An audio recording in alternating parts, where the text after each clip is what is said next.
नमस्कार और the deep dive में आपका स्वागत है। आज हम एक ऐसी स्थिति पर बात करने वाले हैं जिसके बारे में बहुत से लोगों ने सुना तो है, पर शायद उसकी असलियत और चुनौतियों को उतना नहीं समझते। मस्कुलर डिस्ट्रॉफी ये कोई आम बीमारी नहीं है, ये एक जेनेटिक कंडीशन है जो उम्र भर साथ रहती है और वक्त के साथ मतलब बढ़ती जाती है।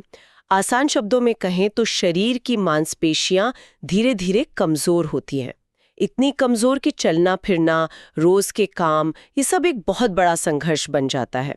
और आज हमारा मिशन इसी संघर्ष से जुड़ा है।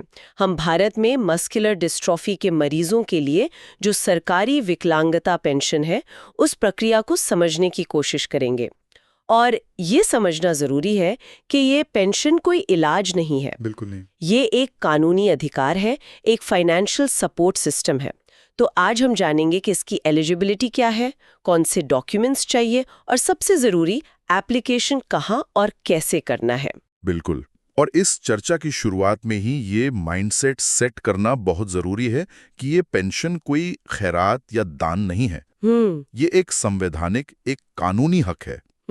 अब सोचिए, इलाज का भारी खर्च, फिजियोथेरेपी, व्हीलचेयर जैसे उपकरण, रोज की देखभाल, इन सब के बीच ये पेंशन की रकम, चाहे वो कितनी भी हो, दवाओं के लिए, अच्छी पोषण के लिए एक लाइफलाइन की तरह काम करती है। सही बात है। इसीलिए सही जानकारी और प्रोसेस को ठीक से फॉलो करना इतना क्रिटिकल है। जानकारी की कमी में लोग अपने अधिकार से ही चूक जाते हैं। सही कहा। तो चलिए इस पूरे प्रोसेस को परत दर परत समझते हैं।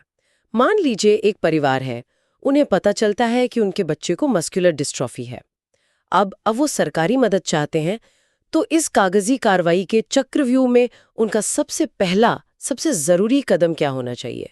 कहाँ से शुरू करें वो? ये सबसे बड़ा सवाल है और इसका जवाब ही पूरी प्रक्रिया की नींव है। सही। सबसे पहला और सबसे अनिवार्य दस्तावेज है विकलांगता प्रमाण पत्र, या जिसे अब यूडीआईडी कार्ड कहते हैं। यूडीआईडी? हाँ, यूडीआईडी कार्ड। आप इसे इस पूरे प्रोसेस की मास्टर की समझ लीजिए। मैं इस पर जितना जोर दूं कम है। इस एक कार्ड के बिना पेंशन का एप्लीकेशन फॉर्म वो स्वीकार ही नहीं किया जाएगा। ये पहला दरवाजा है। यूडीआईडी कार्ड तो ये किसी भी डॉक्टर के दिए हुए सर्टिफिकेट से अलग है?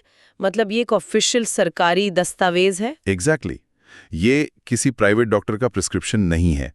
ये एक सरकारी मेडिकल बोर्ड से जारी किया गया कानूनी दस्तावेज है। और ये सिर्फ पेंशन के लिए नहीं, बल्कि विकलांग व्यक्तियों के लिए बनी हर सरकारी योजना का लाभ उठाने के लिए जरूरी है। हाँ, ये बहुत जरूरी पॉइंट है। ऐसा ना हो कि कार्ड तो बन जाए पर उसमें कोई जरूरी जानकारी छूट जाए और एप्लीकेशन रिजेक्ट हो जाए। तो सर्टिफिकेट में ऐसा क्या लिखा होना चाहिए जो उसे पेंशन के लिए वैलिड बनाता है? इसमें 3 चीजें बिल्कुल साफ साफ लिखी होनी चाहिए, कोई एम्बिग्विटी नहीं। 3 चीजें? हाँ। पहली, डायग्नोसिस यानी बीमारी का नाम, जिसमें स्पष्ट रूप से मस्कुलर डिस्ट्रॉफी लिखा हो। दूसरी, विकलांगता का प्रतिशत, मतलब डिसेबिलिटी परसेंटेज। और तीसरी, जो शायद सबसे अहम है, वो ये कि विकलांगता का प्रकार परमानेंट है या टेम्पररी। परमानेंट? ये क्यों इतना जरूरी है? मस्कुलर डिस्ट्रॉफी तो एक प्रोग्रेसिव कंडीशन है, ये तो परमानेंट ही होगी, है ना? हाँ, मेडिकल नजरिए से ये परमानेंट ही है, लेकिन सरकारी दस्तावेजों में हर चीज को एक्सप्लिसिटली मेंशन करना पड़ता है। अगर सर्टिफिकेट पर परमानेंट शब्द लिखा है तो ये एप्लीकेंट के केस को बहुत मजबूत बना देता है। अच्छा, इससे ये साफ हो जाता है कि ये एक आजीवन स्थिति है और उन्हें लगातार सहारे की जरूरत पड़ेगी। बार बार रिन्यू करवाने की झंझट भी नहीं रहती। समझ गए। तो ये कार्ड बनेगा कहाँ से? इसके लिए किस सरकारी दफ्तर जाना होगा? इसके लिए किसी भी सरकारी अस्पताल, जिला अस्पताल यानी डिस्ट्रिक्ट हॉस्पिटल, या फिर किसी मेडिकल कॉलेज जाना होगा।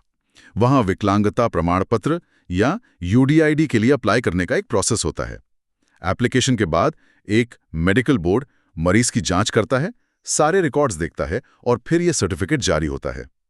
ठीक है, तो पहला पड़ाव पार हो गया, यूडीआईडी कार्ड हाथ में है। पर मुझे लगता है सरकारी दफ्तरों के दरवाजे एक चाबी से तो नहीं खुलते। और कौन-कौन से दस्तावेजों का पूरा बंडल तैयार रखना पड़ता है? हाँ, बिल्कुल सही कहा आपने। एक पूरी फाइल तैयार रखनी चाहिए ताकि कोई एक कागज की कमी के लिए आपको वापस ना भेज सकें। तो यूडीआईडी कार्ड के अलावा जो लिस्ट है, उसमें सबसे पहले आता है आधार कार्ड। और ये चेक करना बहुत जरूरी है कि वो बैंक अकाउंट से लिंक्ड हो, क्योंकि अब सब कुछ डीबीटी मतलब डायरेक्ट बेनिफिट ट्रांसफर से होता है। एक मिनट, यहीं पर मैं आपको रोकना चाहूंगी। ये सुनने में बहुत आसान लगता है, आधार कार्ड जो बैंक अकाउंट से लिंक्ड हो, लेकिन ज़मीनी हकीकत, खासकर ग्रामीण इलाकों में, ये एक बहुत बड़ी रुकावट बन जाती है। क्या ये सच में कॉमन प्रॉब्लम है? ये बहुत ही वैलिड पॉइंट है और हाँ, ये एक बहुत बड़ी प्रैक्टिकल प्रॉब्लम है।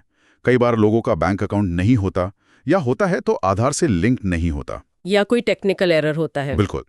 और क्योंकि पेंशन का पैसा सीधा अकाउंट में आना है, इसलिए ये स्टेप नॉन नेगोशिएबल है। हमारी सलाह हमेशा यही रहती है कि अप्लाई करने से पहले ही बैंक जाकर इस चीज को डबल चेक कर लें। ठीक है, तो आधार और बैंक अकाउंट वाला मसला सुलझ गया। लिस्ट में आगे क्या है? इसके बाद चाहिए मरीज के नाम की बैंक पासबुक की कॉपी, जिस पर खाता संख्या और आईएफएससी कोड साफ दिख रहा हो।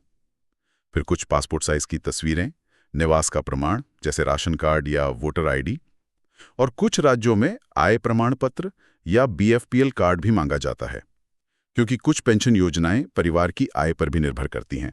और आपने मेडिकल रिपोर्ट्स का भी जिक्र किया था। क्या यूडीआईडी कार्ड बनने के बाद भी